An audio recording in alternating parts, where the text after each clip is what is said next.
Like, let's just start off defining what is a high performer. Like, let's start with that. And so over the years, I've answered this question a little bit different because many times, just like you guys had to, figure out, well, who's going to fly here from, Texas, all the way to California? Who are we making the investments in?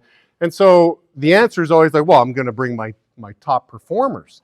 But I always had this little itch going on, like, well, I've got this new guy, though, who hasn't had a chance to perform. But I know this guy's got mad potential. And so right off the bat, right or wrong, just from my perspective, how I define a high performer is it is a combination of performance, okay, let's just look at the numbers, let's look at the data. I think Franco does a great job presenting the data for you guys. And I think it is a combination. The second factor is the potential.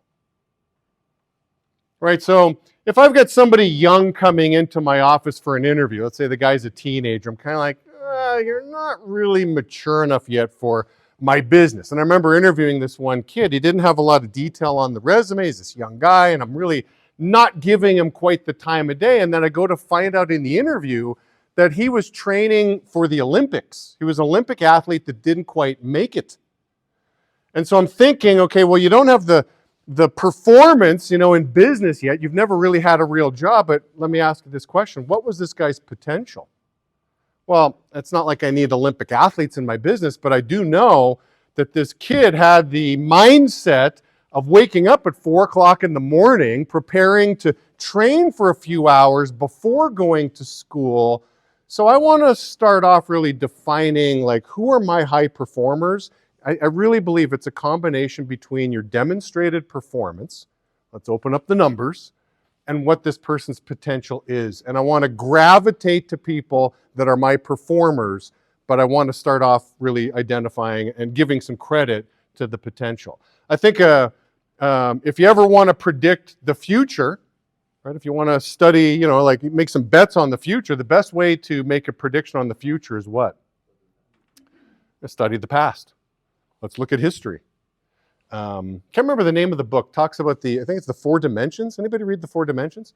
It's an interesting book. Talks about every 90 years. Started off the Revolutionary War, 90 years later. What happened 90 years after the Revolutionary War? Well, the Civil War.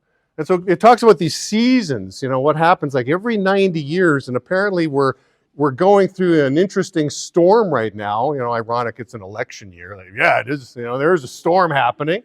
But things are cyclical, and you can really predict the future really by studying the past. So, take a good look at somebody's, potential. Take a look at their, what they've done in the past. You can also take a look at what's your why? You really get to know people and find out why they're doing what they're doing. When they start giving you some heartfelt answers like, hey, I'm doing this for my mother, I'm doing this for my father, I'm doing this for some family member, and they've got a really strong why, what happens for you, the coach, is you develop more buy-in to your players.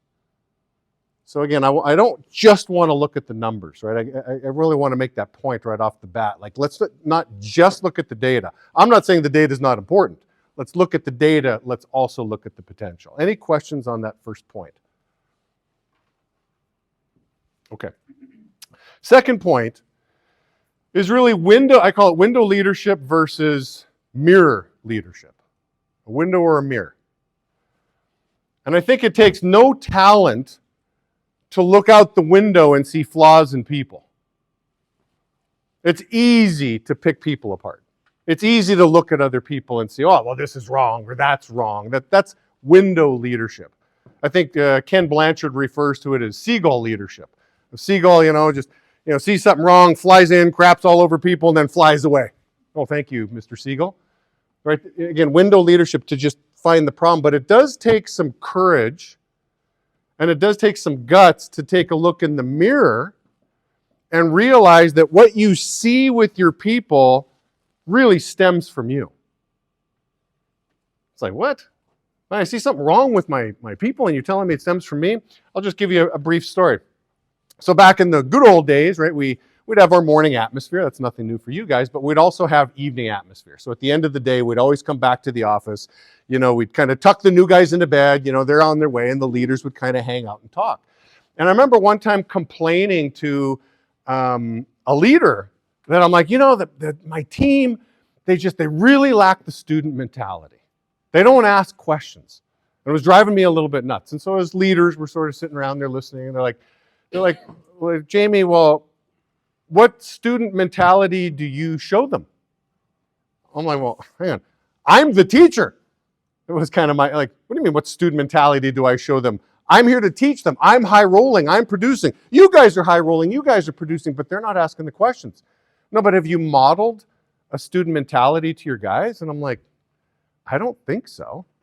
I don't think my guys ever have seen me ask a question, because the questions I'm asking are when they're not around. Again, we just tuck the new guys into bed. And so I made it a point. I'm like, well, let me just try this. Here's a nice little science experiment. Let me go out of my way. In the next day, hey Bob, you're doing really well with your cancellations. You got one of the lowest cancellations in the office. Like, how do you follow up with your customers? How do you make sure that your deals are sticky? And so I just went, I knew the answer. I know Bob's answer. I know what it takes, but I wanted my guys to see me ask the question and take a wild guess as to what you think happened after that. Oh yeah, their student mentality shot through the roof. They all became smarter and more curious all of a sudden. Well, no, they just took a page out of my book. And so I got the lesson loud and clear. Like, if you want your people to dress sharper, dress sharp. You want your people to come in earlier, come in early. You want your guys making $1,000 a week? I saw that on the slide. You make $1,500. I just know it as the Michael Jordan School of Leadership. That's what I call it, the Michael Jordan School of Leadership. When his name is eluding me, the coach of the Bulls when Michael first arrived. Wasn't Phil Jackson. Who's that? Doug Collins. Doug Collins? Yeah. I was going to say Phil Collins. No, he plays music. Yeah, Doug Collins. And the one thing Doug Collins said, listen, you got Michael Jordan on the team. The one thing you do not have to worry about coaching the Chicago Bulls, you don't have to get anybody into shape. You as the coach don't have to discipline anybody on the team, because you got Michael, and he's showing up 2 hours before practice. Lots of Kobe stories out there too. And I'm talking to a bunch of Texans. You guys don't care to hear my Kobe stories, but these, if you watch the Redeem team, you saw that the players were going down the elevator to get ready to enjoy Las Vegas, and they're going up the elevator to come home, and Kobe's going down the elevator because he's ready to start practice, and they're kind of like, oh, maybe this is why we're losing. All it took was one player, right, somebody's example, to kind of shake everybody up. Everybody then else starts following that lead, and next thing you know, you're developing your high performers through your example. Just another story. I remember, years ago, this guy has retired, but he's a legend, and I was lucky to work with a fellow by the name of Paul Goudreau. And Paul was, it was interesting because at the time I was working with him, Paul was traveling to several countries around the world, hundreds of ICLs around the world. So he'd come back from Japan, he'd be running a morning meeting, he'd say a line, and he's used to saying a line, then having an interpreter, so he'd have to pause, and then say another line, and then the interpreter. So I was always fascinated that he was a little bit off in his morning meetings with his timing, because he's just used to a long pause. And so, him and I got to really know each other. We're on a golf course, and I remember asking Paul, I'm like, Paul, how do you run, 500 offices? To me, that's just mind-boggling. I'm like, listen, I've got two guys. I got Huey and Dewey here, and I'm stretched. I couldn't handle Louie joining the team yet because I got a million problems here, and I got a million problems there. I just can't comprehend 500. I've got two. And he looks at me and says, do you really think that I manage 500 people? He says, is that what you think I do? He says, Jamie, I manage and motivate. There's one guy that I'm in charge of, and that guy's name is Paul Goudreau. And then he gave me a story. He says, years ago, I really learned how to take some shortcuts in the business. I learned, charisma, and I learned that, I could get a lot of things done without really having to follow the system. And I saw people on my team following my lead and failing because they didn't quite have the same level of charisma. And I'd go to bed feeling a little guilty. I'd be restless in my sleep. He says, now, if you want to look at it like a goal sheet, my goal is to get a good night's sleep. That's all my goal is. I'm thinking, what a simple goal sheet that is. Get a good night's sleep. He says, people have a free will. They're going to do whatever they want to do. There's only so much influence you have. They will choose whatever they want to do. All I know is if I'm showing them the example and they choose to do it the opposite of, I don't lose any sleep at night. That was their free will. That was their bad decision making. I showed them the model. I showed them the example. Some will follow my lead. Some won't. All I know is I'm getting a good night's sleep. And I think that was a very empowering moment for me to connect the dots to say, if I really want to develop other people, I got to work on this guy. Now, this guy's a mess. This guy's got issues and stuff like that, but at least I know what's going on with this guy. And the more I work on me, the more in turn I'm developing other people. It was quite an empowering moment. Thank goodness Paul had that conversation with me, because it completely changed my paradigm. I'm focusing less on hooey and dooey, and I'm focusing more on the bigger problem here, this guy, the mirror. And again, it takes courage, takes guts, but if you see things in your people, there's a really good chance they saw it here first. Okay? All right, my third point. Yeah, you guys do all your... I should have brushed up on my Spanish before you guys showed up, right? Yeah. I'm excited that Joe is following up, because here's my third point. Be well versed in situational leadership and teaching situational leadership. Yeah, be well versed in a class, a book. Ken Blanchard, Situational Leadership. There's a book, you can buy it. Just go into Amazon or Audible and check it out. I think it's called Situational Leadership 2. It's the second version of. But be well-versed. Understand that book and be good at teaching situational leadership. Like, learn it and then teach it to your crew. What's interesting, it's fairly simple. And I'm not going to steal any of Joe's thunder in this at all. But the simplicity is, listen, when you're looking at a task, when you're trying to coach somebody, there's only two elements to the task to diagnose. One is competence. Do you have demonstrated competence? Shouldn't be that debatable, although sometimes it is in conversation. But what does success look like? Let's measure it.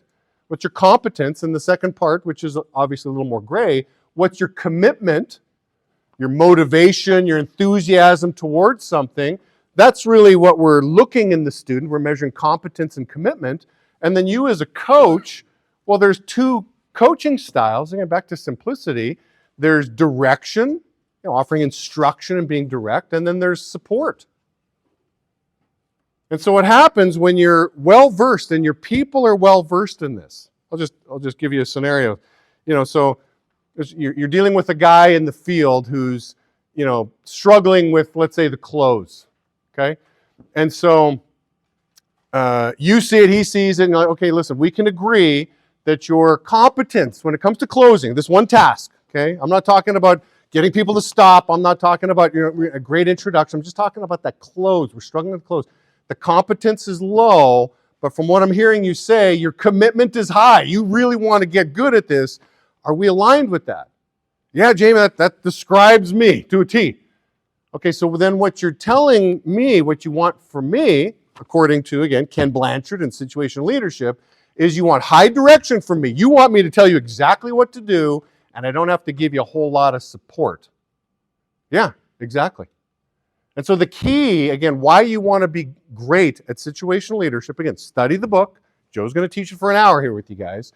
Get good at teaching this, is there will be alignment. Your people will tell you how they want to be coached.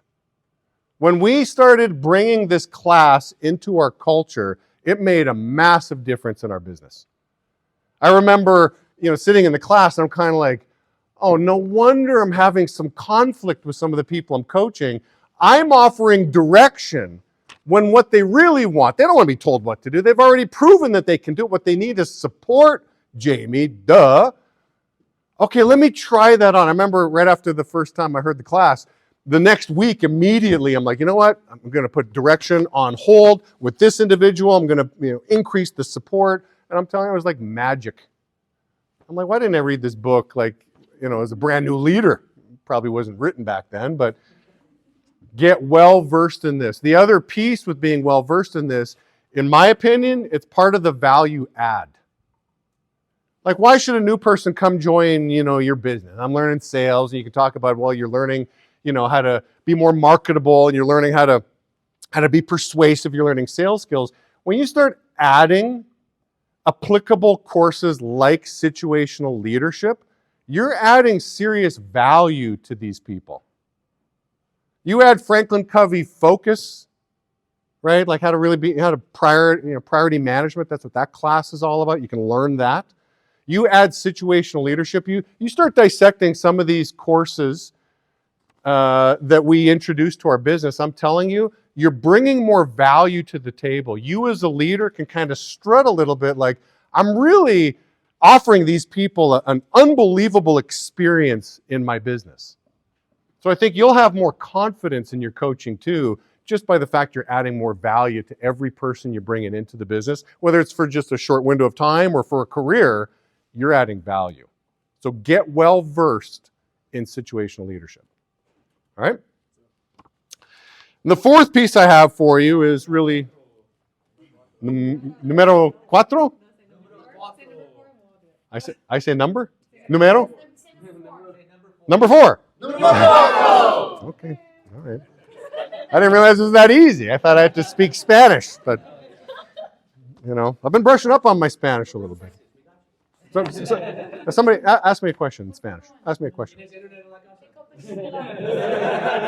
Okay, give me some Spanish. ¿Cómo te ha ido? It's okay, it's all right, it's okay. Works every time. And people think you speak Spanish. I've tried this in some of the remote parts of Mexico, and they're like, oh, gringo speaks a little Espanol, right? So it's okay, it's all right, it's okay. All right. So number 4, numero 4. Okay, all right. You guys have taken me off my game here a little bit. The law of buy-in. It's really what this whole topic's about, right? How do I get my guys to buy in? I want to coach them. And so if you Google the law of buy-in and you study Mr. John Maxwell, and I'm a huge fan of this guy, I've been studying him for many, many years. He defines the law of buy-in. He says people buy into the leader, then the vision. Simple line, but there's 2 pieces to that. So people buy into the leader first. So you can't just put all your eggs in the one basket. Well, they got to buy into me. And you can't put all your eggs into, okay, I just got to be a great vision caster. It's both. And one precedes the other. So then the question is, then I start asking this, well, how do I get people to buy into me? How do you get people to buy into you? And so I just came up with 3 quick things that I wanted to share. And I'm sure we could spend 30 minutes going around this on how do we get our people to buy into us. But one is I think there has to be a genuine interest. Genuine. Like I've always said this. If a dog is intelligent enough to sense fear, you guys all know that? I don't know if this is groundbreaking news. You know that? If you're scared, the dog can tell. Okay, so if a dog is smart enough, certainly a human being is smart enough to sense BS. You know when you're being BS'd. You all do. You don't have to be taught this. You know this. You know when people genuinely care. You know it, I know it, and your people know it. So there's got to be a level of genuineness. To me, I tell my kids, I think a lot of it's just rooted in curiosity. Right? People grew up different than you. Are you curious what that's like? Like have a sense of curiosity. But be genuinely interested. People know when you're just not genuine. Oh, you're interested. You want something from me. I can tell. I'm not interested. They're not necessarily going to hear what you have to say. But if there's a genuine interest, you truly do care about my success, I'm more interested in hearing what you have to say. second bullet point to that is, hey, quality time together outside of the office. I think you guys are doing a fantastic job of that. I was in San Antonio and Franco's bringing everybody over and we're breaking bread. And I'm like, I see you guys are like a family. I mean, so I'm preaching to the choir here. I mean, you guys are doing a great job of that. But when you go out on your own, I mean, Franco has set the pace on what that looks like, a family-run business. And I'm sure he pulled this from his family business in Peru. Something tells me that a good chunk of the Peruvians were over at his house, as he's growing up. Like, it's a family-run business. His parents cared about the people in the community, and Franco's bringing that into San Antonio. Don't lose that when you go on your own. Okay, break bread with your people. Spend time with them outside of the office. When you think about it, your field time per week, how many hours you spend in the field engaging in sales activity? 30. Yeah, I mean, we've measured this before. We haven't necessarily eyeballed you guys, but the average rep in Sidcor is not really, from a sales perspective, not really overworked. Okay, we don't see them in the field for 70 hours, 80. It's usually around 30. 6 hours a day, 5 days a week. So it's like, well, where's all my time going? Well, for me, because again, I'll admit it too. Listen, I was a 30-hour-a-week guy, but I was a 40-hour-a-week guy outside of the office. That's where you make your money. It's not necessarily the 30 hours in the field. It's the 40 hours out. Now, some people can't carve that out. Listen, Jamie, I'm married. I've got kids. A little trickier. I get it. I moved to LA when I was a rep in the field. I had no friends. It was real easy for me to spend time with them outside of work. I'm like, hey, Angela, you and your family, you guys, you're a good Italian kid. Your mom make good food. Oh, my mama makes the best lasagna. I'm like, I want to come over. I just invite myself into my people's lives. Go over and eat lasagna with Angelo and his family. But I was spending lots of time with people outside of work, right? So I think that's a big piece of it. And deep conversations. Like deep conversations, not shallow. What's your favorite color? Who cares? Chicken talk. Oh, yeah, chicken. Yeah. I mean, Joe brings up old school story, right? So I might as well say it. I might as well say this. I mean, I got a little bit of time. Yeah, chicken talk, right? I had a handful of leaders that were struggling with crew building, really struggling. And I'm like, and they each had one entry level on their, actually, take that back. I set it up so they all had an entry level at the time that were right around the same speed, okay? And I'm like, hey, I want to do a team night, and I want to go to the team night, and I just want to be a fly on the wall and maybe just give you guys some feedback on what actually happens at feed night, or at team night. And Joe brings this up because, so we're sitting around a team night, and so there's 4 leaders, 4 entry levels, 8, and I'm the 9th wheel in this conversation. And I'm just kind of sitting around minding my own business, just kind of listening. And there's a debate going around the table on where's the best chicken in LA. Who makes the best chicken? Is it Roscoe's? Well, their waffles are really good, but the chicken this. And so for about an hour, we had chicken talk. That's why I coined the term chicken talk. Joe throws it he's heckling me from the back. And so I come back in the next day. I'm like, hey guys, I figured out why you can't build a crew. And what are you talking about, James? It's clear as day. You talk about chicken. Who cares about chicken? So when I'm engaging with you guys for this weekend, I guess in the world of retail, this is a weekend. Listen, let's have deep conversations. To me, that's the juicy stuff anyway. What terrifies you? What are you concerned about? What excites you? I mean, some people use the acronym FORDS: family, occupation, recreation, dreams, school, sports. I mean, those are great. That's just a great acronym to that's where a lot of the juicy stuff lies. Now, let's not argue. I mean, if you're a pro-Trump guy and I'm a pro-Biden guy or something like that. I mean, let's not fight or anything like that. I know the country's, preparing itself for that kind of war, but let's have some good, healthy conversation, and let's have some real dialogue. But again, deep relationships. Okay, so that's what again, how do you get people to buy into you? And then the second piece of that is, how do you cast vision? I thought Gary did a really good job of he made you do the exercise. If you're to have the little video camera and you're to blast it on a screen, what do you want your life to look like? An exercise that I did with my wife, it was interesting. It was kind of a marriage counseling thing. We had an easel like that. Okay, so imagine you got a husband who's on one side of the easel, you got the wife on the other side of the easel, and the question that was asked is, draw the life that you guys want to have. I couldn't see what she's drawn, and she couldn't see what I'm drawing.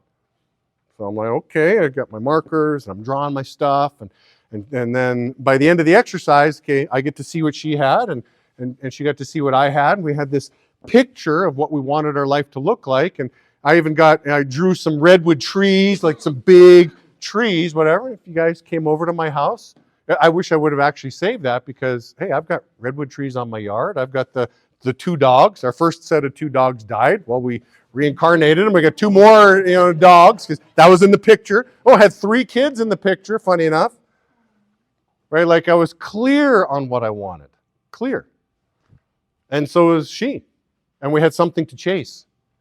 And so I think the vision casting piece, okay, is really you being the model. Back to that whole Paul Goudreau stuff. Listen, you just be the example. You be the model. Well, you just be the model on how you're going to use this business. Like, hey, listen, you and I are doing the same thing. I'm not just doing this for an experience. I'm actually turning this into a career here. And here's how I'm going to take this particular business and turn it into my wildest dreams. And this is what I dream of. They don't have to necessarily adopt your vision, but they're going to be encouraged to, like, really, this business has the potential to equal that? Like, yeah. Well, how do you know? Well, funny you should ask. I could give you some examples. Let's bust open the Leader magazine. Let's get on a call with Ed Cunliffe. You've got examples of how people have used this business to create unbelievable lives for themselves. So that's your chance to promote vision. There was a time, I'll just kind of end this point on this story. There was a time I picked up a bunch of consultants from the airport. At the time, I was driving a Nissan Maxima. Anybody drive a Nissan Maxima? Okay. Love that car, okay? One of my favorite cars I've ever owned. I picked them up in the car, and they're, nobody wanted to be rude or anything like that. It was, believe me, it was a nice car. It was new too. Like, it was great, And I'm like, hey, Hap, why are you driving a Maxima? I'm like, oh, you guys like my car? Like, well, yeah, it's nice, but why are you driving a Maxima? I'm like, I love Nissan. I've owned a whole bunch of Nissans, got air-conditioned seats. I've got a whole bunch of stuff Tesla doesn't have, okay? And all this stuff. Well, why don't you drive a Range Rover? Why don't you spend some money? Like, we know how much you're making, okay? You know how much why don't you spend some money? Why don't you flash the cash a little bit? I'm like, I don't need to do that. I got all you guys doing that. I can just talk about you guys and your Range Rovers and all the fancy stuff you have. I don't need to blow my money. I'm going to do some smart stuff with my money, send my kids to college, pay for, that kind of stuff. But no, my Maxima does me just fine, okay? Right, so again, part of vision casting, right?